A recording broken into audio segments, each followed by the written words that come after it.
So we start by sitting upright. The head is suspended from above. The body is relaxed at ease.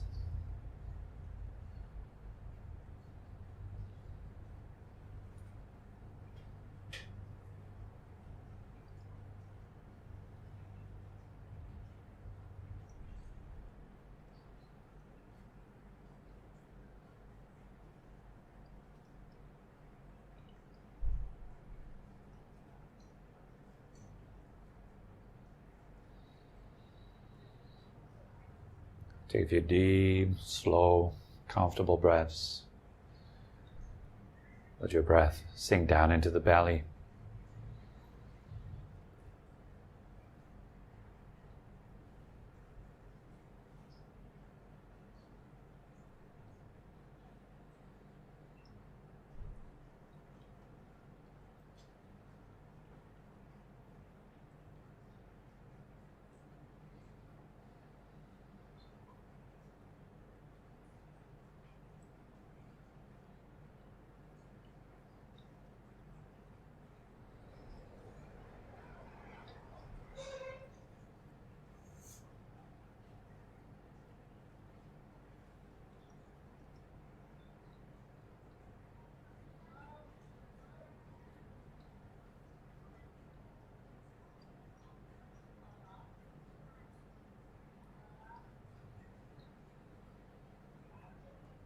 Gently smiling a bit with your lips, your eyes. Perceive yourself with kindness, with compassion.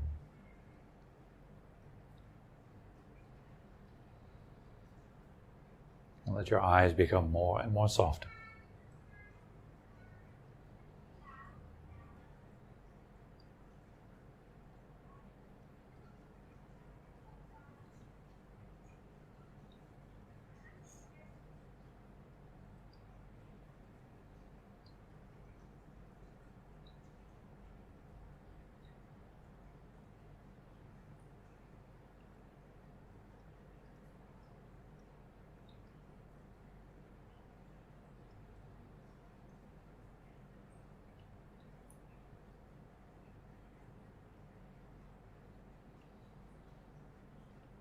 And breathing in, feeling your legs. Breathing out, softening, releasing your legs. Bring a sense of warmth, of appreciation, of kindness into your legs.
Gradually allow your legs to be filled with consciousness, being aware of them, experiencing them. Let them become soft. Feel all the unnecessary tension dissolve.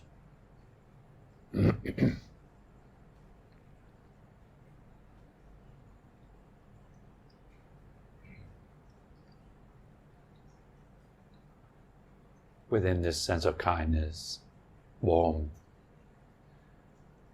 the appreciation for your legs.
breathing in, feeling your belly. Breathing out, softening, releasing the belly.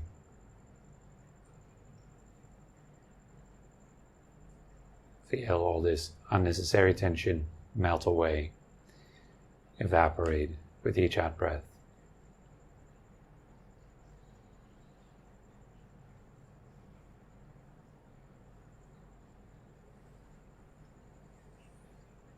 And again, as you pay attention to your belly, you look into the belly, at the belly, with warmth, with kindness.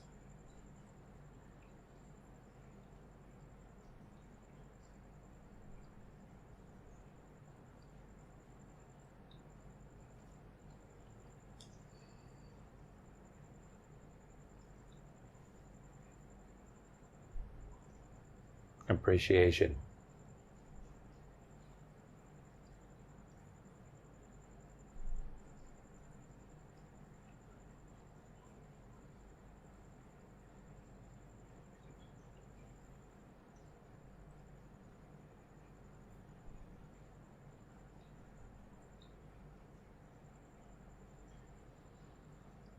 There's a sense of thankfulness because no matter what you experience in your belly, remember it could be so much worse.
And breathing in, feeling your heart, your chest. Breathing out, softening, releasing the heart, the chest. Feeling everything open up, calm down.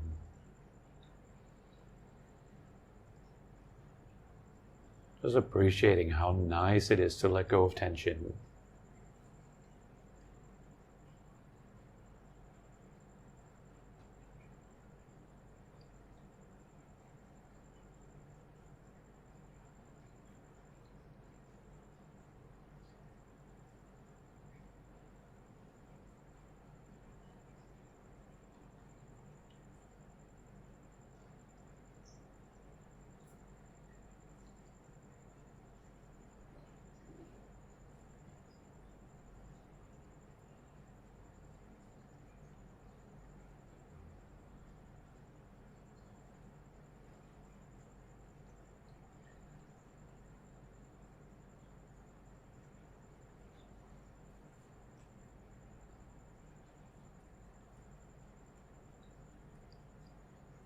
Finding space, freedom,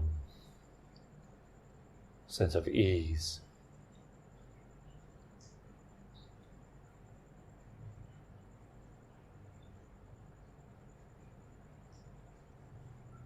Just a little bit each time you breathe out.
And breathing in, feeling your shoulders and arms. Breathing out, softening, releasing shoulders and arms. Feel all the stress that is stored in the muscle tissue gradually, slowly melt away. With each out breath,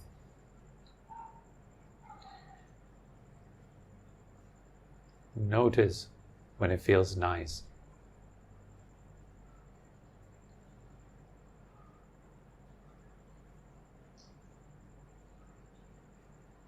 Pay attention to what feels good.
And breathing in, feeling your head, the brain.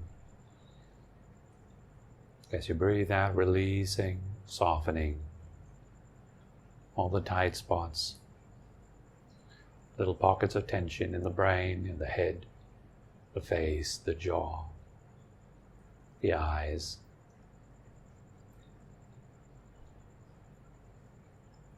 Just let it all melt.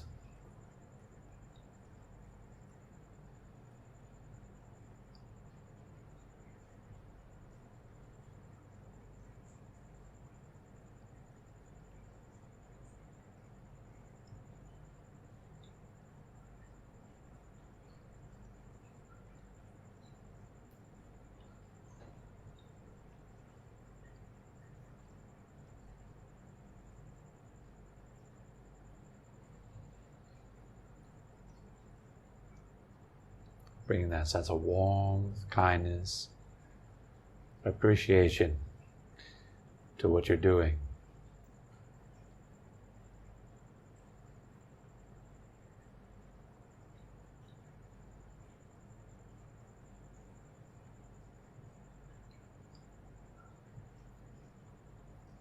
Really understand that what you're doing right now is caring for yourself.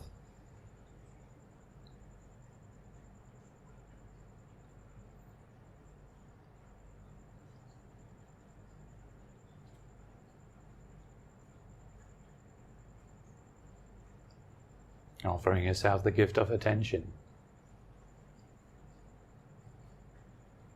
appreciation, all those things we all want.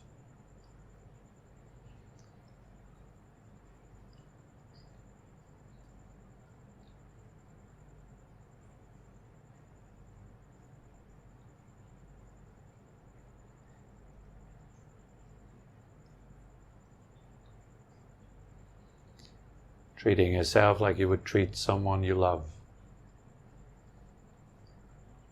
someone that's dear to you.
Breathing in,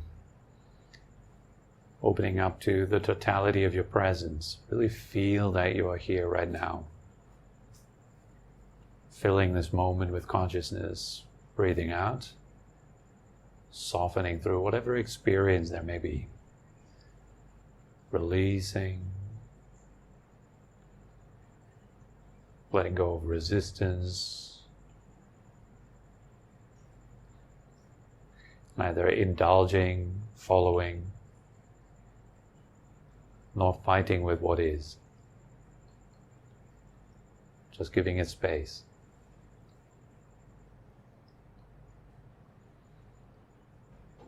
Softening around your experience, whatever that may be right now.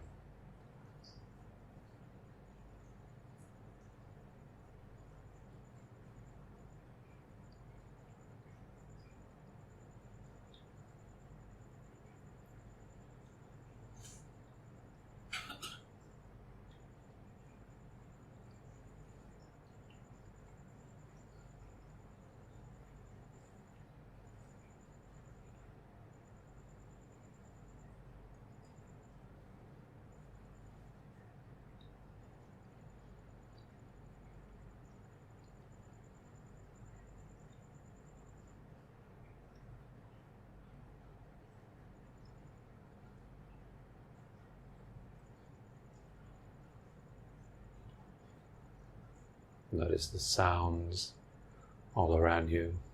Allow your attention to move to whatever it wants to move. It may want to move to a sound, to a feeling. Simply knowing where your attention is right in this moment.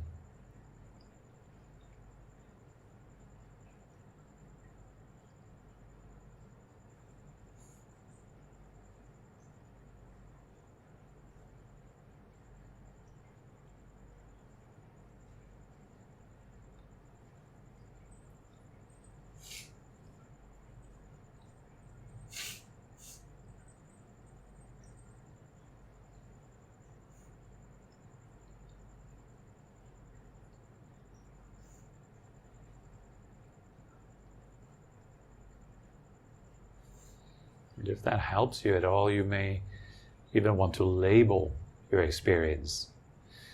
If you do so, do it very simply, like hearing, feeling, thinking, seeing, smelling or tasting.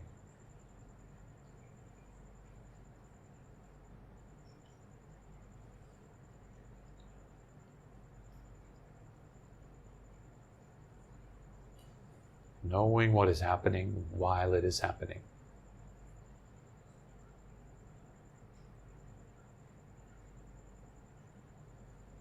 As opposed to getting lost and, for example, in a train of thought, not even knowing that you're thinking.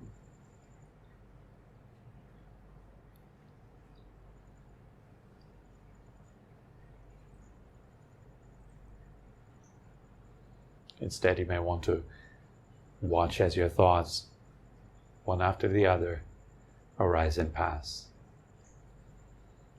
Sort of float by you.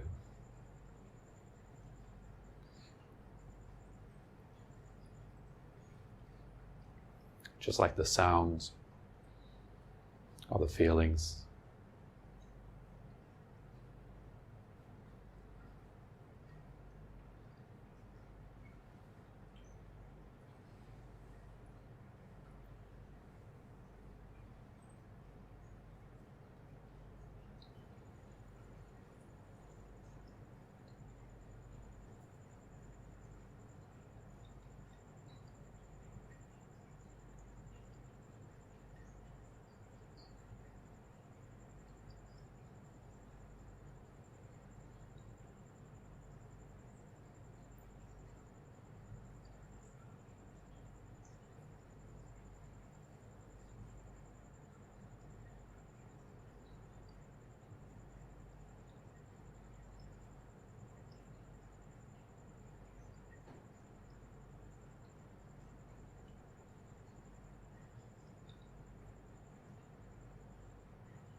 Even if you were to try to concentrate on one single experience and only have that one experience, you wouldn't be able to do that.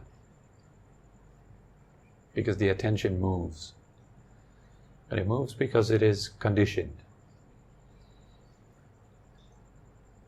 And you are not fully in control of it. There's other factors that control how it moves. So rather than trying to control everything, the focus here is on knowing, on observing, on more being like a witness to your experience than an active controller of it.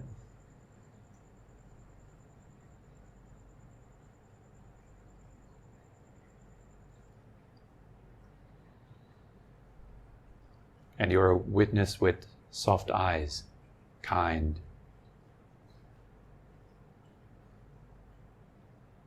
compassionate.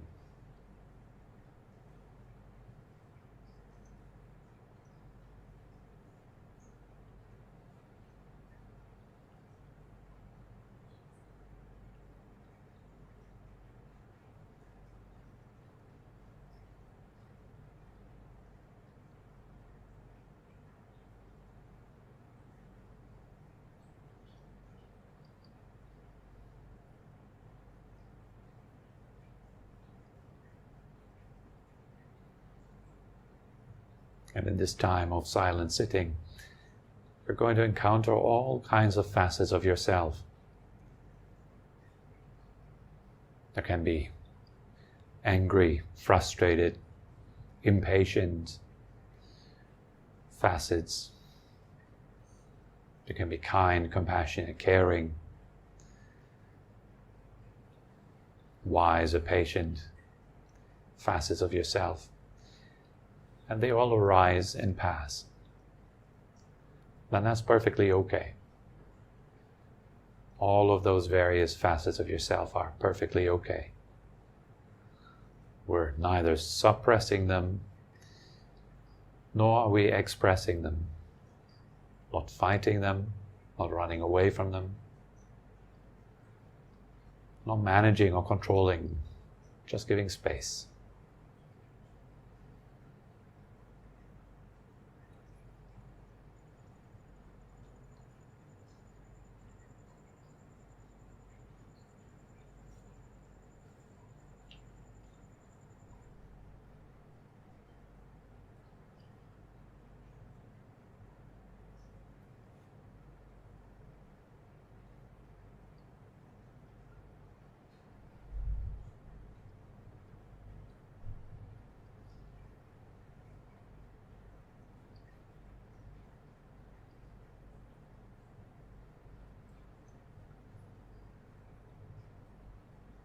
Just noticing there's no permanence in your experience. It's a constant flow of different things.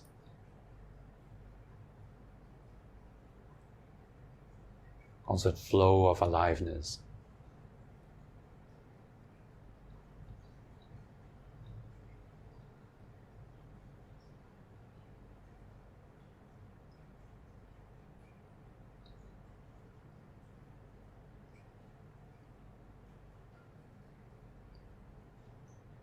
That is something you may be able to observe.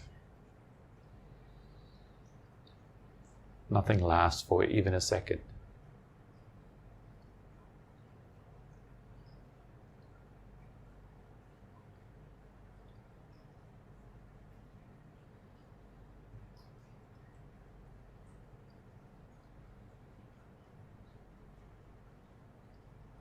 And by that I refer to your experience of this moment right now. None of those experiences last for even a second.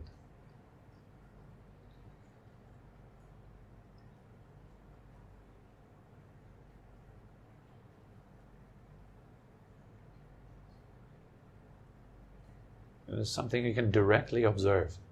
There's no need to believe it or have faith in it or, trust my words or something. You can see it if you look.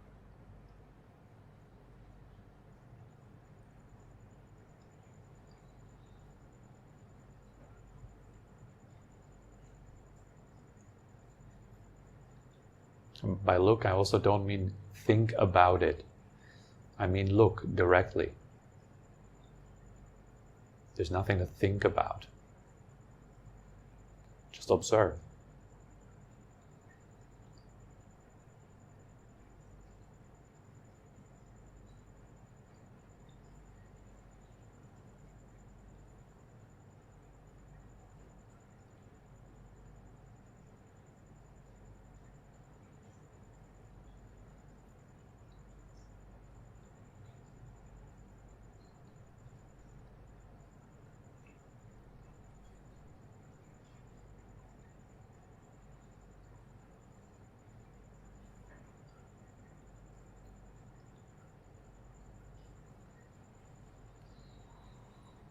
And in your own time, you may want to come back and open your eyes, gently stretch a little bit, make yourself comfortable.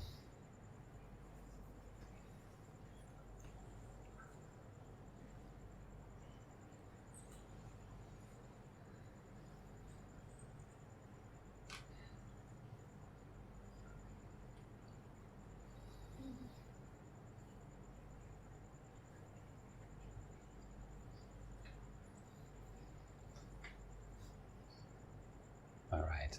So, welcome everyone. It's nice to have you.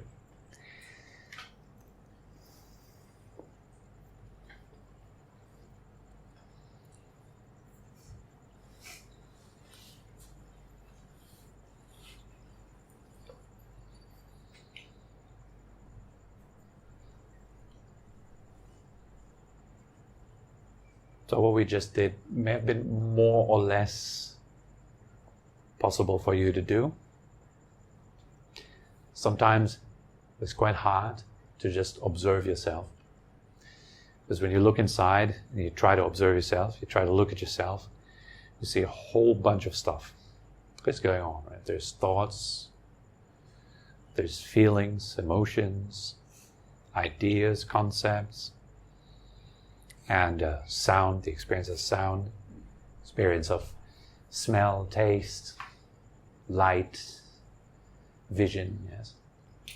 And it's not just coming in a very orderly fashion at you, slowly.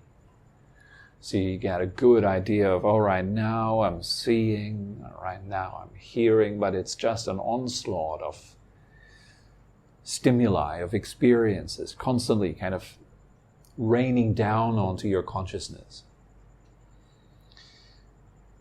And to maintain your awareness, meaning to be able to be there as an observer to all of that, knowing that all of this is happening right now in this moment, needs a certain preparation. The whole idea of meditation training, meditation practice, is to actually learn to stabilize your mind, to empower your mind. Maybe that could be the topic of tonight's talk, is the empowering of your mind. So meaning to empower something means to add power to it, to give it power, to make it strong, powerful, as opposed to weaken it, to decrease it. So empowering one's own mind means making it stable, like put it in simple terms. Make your attention stable. Let your attention become absolutely rock solid, which it isn't right now. Unless you've had substantial training on the meditative path, if you've had good training in some spiritual tradition where you've practiced some extent to concentrate, to gather your mind and to direct it onto one point and maintain the attention there. In other words, having a solid stream of mindfulness, being able to keep something in mind without forgetting it, even for a split second, then your mind is quite strong. But most people don't have that skill at all because we've never trained it. You don't learn it at school. That's one thing. We don't learn to stabilize the mind in school. Because if you have an empowered mind, you are much more of an empowered, sober, autonomous individual. not easily led by others, not easily influenced. It's not so easy to tell people what to think or how to feel when they are in their power, when they are centered. It's much more easy to tell you what to buy, what to like, what to hate. If you're not in your power, then I can just brainwash you. It's pretty easy, actually. It's very easy to brainwash people nowadays. Yeah, we're kind of like doing it to ourselves. And so out of this kind of vulnerability or weakness in our own mind, we become vulnerable or receptive to external kind of stimuli and ideas. And then very often those external stimuli and ideas, they determine who you become. They determine how you react, how you respond, what to do. Think of your upbringing, your parenting, the experiences you've had. Not only that, I've had a good chat with my dad the other day about generational trauma as well. Like, it's not just, stuff that is passed on from your parents that is relevant, but from their parents and their parents and their parents, and it has a direct effect on you, even though you don't know. What you do, how you think, what you prefer, your impulses, all this kind of stuff, it comes from a long line that goes back, way back, of cultural heritage, societal heritage, genetic heritage, your biology, all this kind of stuff. That plays a role in who you are today. This idea that you, to 100%, are an autonomous individual that makes himself or herself is actually incorrect. It's much more correct to think of yourself as a product of history, environment, consumption, and so forth. So your whole sense of self it's a bit humbling, actually, to think of myself as not really being self-made. Because I'd like to think of myself as being self-made. I made myself. I made that. I created that thought. I created that preference. I choose what I want to do with my life. I like that kind of thinking. It feels like I know what I'm doing. It feels like I have power. But in truth, it's much more like, here is an obvious comparison. I very often state that. Are you beating your heart? Right. Are you growing your hair? For most of the time, unless you may be paying attention, are you doing your breath? Not even. And funny thing, when meditators start, someone telling them, focus on your breath or something like that, and they bring their attention to the breath, they tend to mess it up. The moment you start focusing on it and trying to get in control over it, you make it awkward, strange, feels weird. Oh, I can't breathe, it doesn't go all the way down to the belly, I can't breathe deep enough. And suddenly what has never been a problem in your entire life is now a problem. It's a very common phenomenon for new meditators. They've never looked at themselves, then they come to a meditation class, and for the first time in their life, they look at themselves. First instinct is, oh, what a mess. I need to fix all of that. And the problem is you made it. So if the same guy that made it fixes it, doesn't really work out. It's much more healthy to have an idea, well, I obviously have no idea what I'm doing. Maybe start there. I don't know what I'm doing. So maybe I should pay attention to what is going on right now and what my part in it is. What's your part in your experience right now? How are you contributing to it? What do you add on to it? What is made by you? What's not made by you? It's an interesting thing to observe. You sit down, you just become calm, centered. And then you look. Again, to come back to today's topic, really, you can't look if your attention is not stable. If you can't stabilize your attention.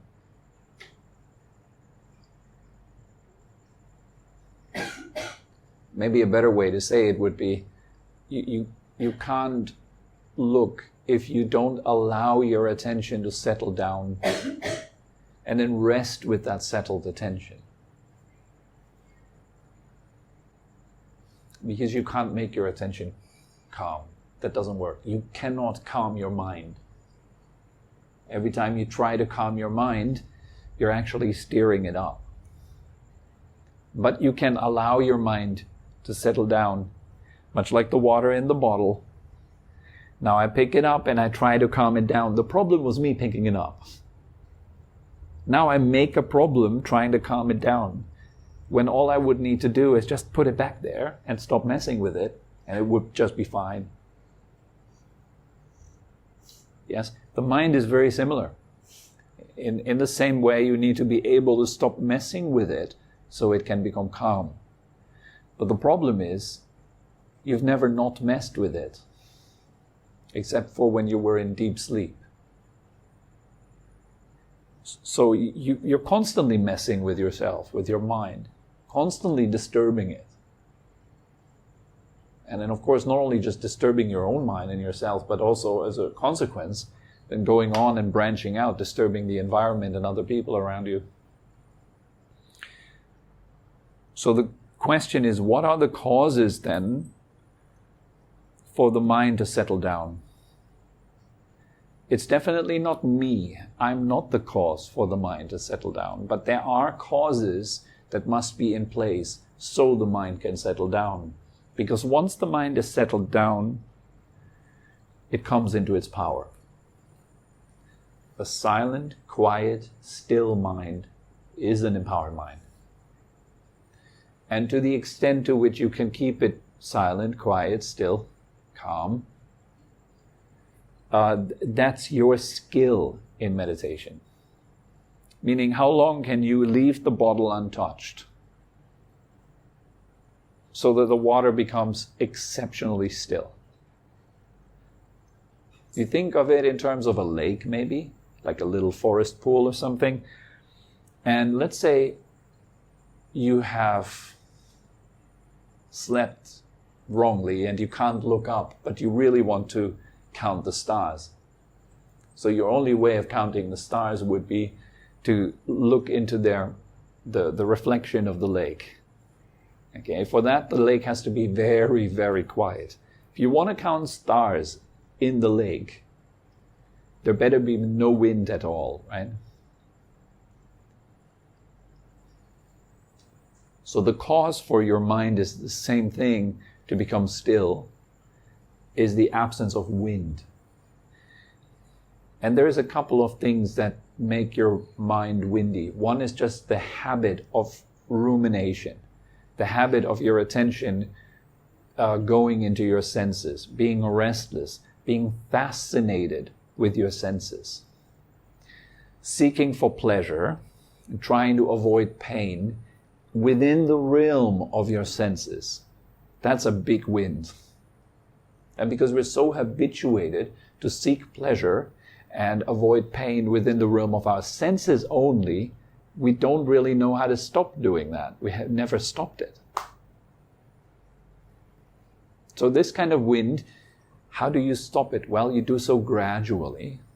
And you have to kind of gradually learn to get out of the way more and more. At the same time, you have to strengthen the muscles of meditation, which I very often mention too, which is mindfulness, alertness, and ardency. Kind of a passionate wish to do it well. Mindfulness means keeping something in mind, and alertness means knowing what is happening while it is happening. If you have those powers, you have those skills, and you build them up and you train them, that will still the winds. And then there's more subtle winds, like the wish to control your experience. You want to be in charge of your experience. That's a big win. But in the beginning, you can't even see that. And in fact, you need to use it a little bit. You can't just give it up. And so when your mind becomes more and more quiet, when it doesn't leak energy anymore, when the energy keeps returning to the source because the source becomes quiet, then you can start counting stars. Meaning you can actually become very aware of your experience. You can start to analyze your experience. Analyzing does not mean thinking about it. I mentioned that during the guided meditation. I don't know if you've heard it. But it doesn't mean that you just sit there and you contemplate and you think about, what am I experiencing in life in general? That's completely wrong. Experience means knowing your sense activity right this second and knowing it exactly for what it is.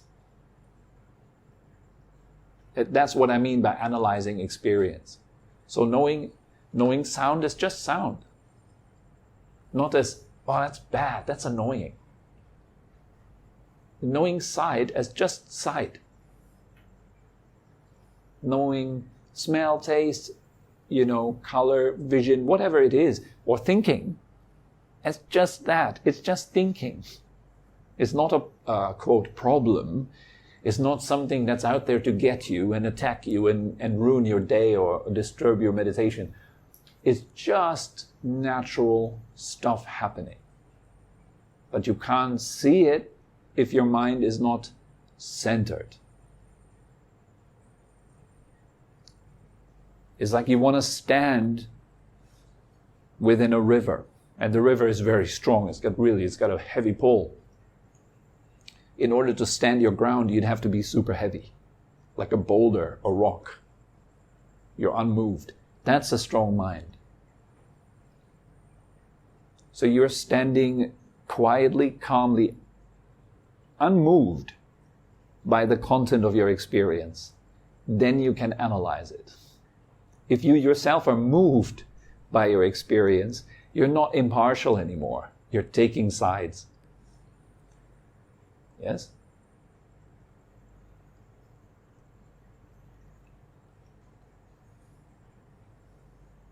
Like a politician that would accept donations from businessmen. Yeah, that politician cannot be impartial. He does not act for the benefit of the whole anymore. It is, by accepting the donation, becomes impossible to be impartial.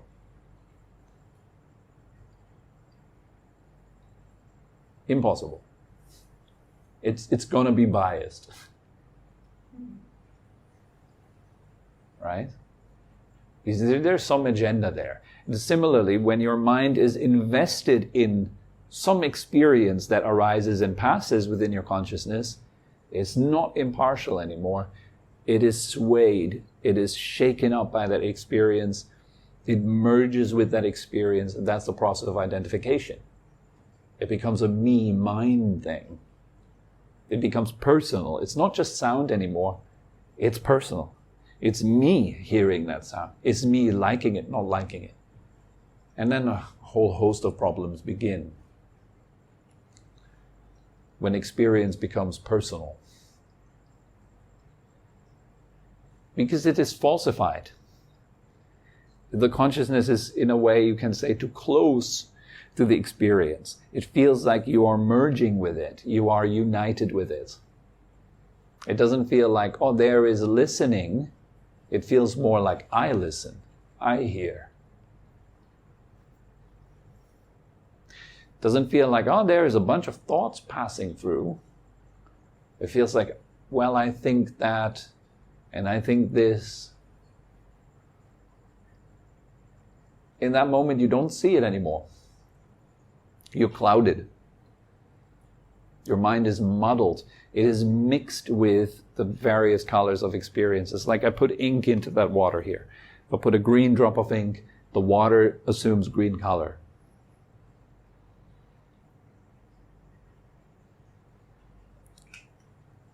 If you let the water sit there, all the green particles gradually settle to the ground, the water clears up again. The process of meditation. Again, standing in your power means not being pulled around by experiences, not being pushed around by them, being equanimous to them, balanced, undisturbed. That's when you have true choice, we can say. You can really choose to do what is best for you, not what feels good. And there's a vast difference between those two. Doing what feels nice versus doing what actually is good for you. Ooh. I think we all know how difficult it is to do what's good for us. And most of us kind of know, more or less, what is good for us. Maybe I'd have to say most of us know more or less what would be good for us. But it's still a long way to actually do that. And why don't we do it? Because we're not empowered. We don't have a refuge. We're not centered. We're not stable. So we are kind of impulsive. We do what feels nice right now, right here. Therefore, we don't serve ourselves. We can't serve ourselves. We just live out impulses that are coming from the past and so on. So you're not free if you don't have power. Power is freedom. The right kind of power. You don't want to have power over others. That's just corruption. That's not what we're talking about here. Power is not a bad thing. You actually need power in order to ascend spiritually. No power, no juice, you can't go up. Impossible. If you're weak, how can you grow? And weakness doesn't mean having no muscles. Weakness can also mean not adhering to moral standards. Not having a high level moral code that you adhere to no matter what. In Buddhism we talk about, for example, paramitas, which are various types of perfections that one trains in. And there's 3 levels to the training of those perfections. And if I remember correctly, the first level is kind of, you just do it at your convenience. Like let's say you don't lie. That's the rule you follow. You don't lie. So you don't lie at your convenience. You know, you try not to lie as good as you can, but you'll fail sometimes because you're not really taking it that seriously yet. Okay, the intermediate level of taking those perfections and training in them is to do it even if it would harm you. Like you would lie even if it costs you. You would not lie. You'd stick to the truth. Like, if I were to say the truth, like, okay, I messed up in my past at some point, and I'm carrying the burden of my own decisions and actions, and now I'm being confronted. The thing comes out. It comes into the light. And now I suffer the consequences of my own actions and decisions. And that may hurt me. So somebody that has an intermediate skill level would then stick to the truth even if they would lose everything. You can see already that's a very high level of moral integrity and power. You have to be powerful to be able to pull that off. If you don't have power and you try doing that, it will just burn you up. You'll just end up a heap of suffering. The highest level is you do it even at the cost of your life. Fantastic example is Jesus Christ. And the whole story of him, which is a tragedy. It's a true tragedy. Even at the cost of your life. And he had the chance when Pilate was telling him, like, tell those Jews outside that you're not the Son of God. And the thing is done and you're okay. I won't have to crucify you. He was reluctant. He didn't want to crucify. He had some liking. And Jesus stuck to it. He stuck to what is true. So he prioritized truth over his own life. Now imagine a person that prioritizes kindness, compassion, truth over their own life. Now that's some standard. That's some power. There's zero fear. You cannot do this if you have fear. Impossible. And as long as you don't love, you will live in fear. So love comes before truth. It is one of the primary causes of truth to be able to be expressed. If you're not standing in the ground of love, how could you express truth? Because you would by definition be still selfish, have self-interest. And that comes before truth. If I get some harm from it, I can't be truthful. It's still about me. Me. So there is no love yet. So these kind of perfections show very clearly that, or the level of cultivation these perfections show maybe to you yourself, not only what you're not doing right now, but what you could be doing if you were empowered, if you were standing truly in the ground of your own peace. So you have nothing to fear. Zero, nothing to fear. I think only somebody that doesn't have anything to fear can actually really progress on this path in a very fast and smooth manner.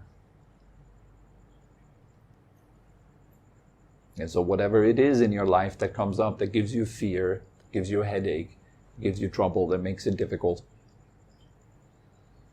there is a great invitation for introspection, to get to know yourself on a deeper level, and progress towards something that's really good for you, not only for you, but everyone around you.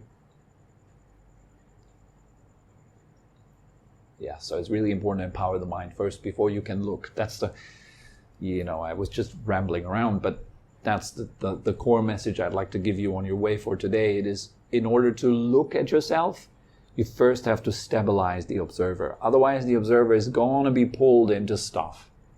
You can't just observe if you're invested. So learn to stabilize the mind. That's why we do stuff like breathing meditation, or people in TM, like transcendental meditation, focus on a mantra, or whatever it is that you do. Train to keep your mind stable and to let it settle down into that stability. Then you can actually work your mind. It becomes workable. It becomes useful. If your mind's all over the place, it's not useful, let's face it. It's not a useful mind. Right? I'm talking from experience. Okay? All right, guys. Are there any questions?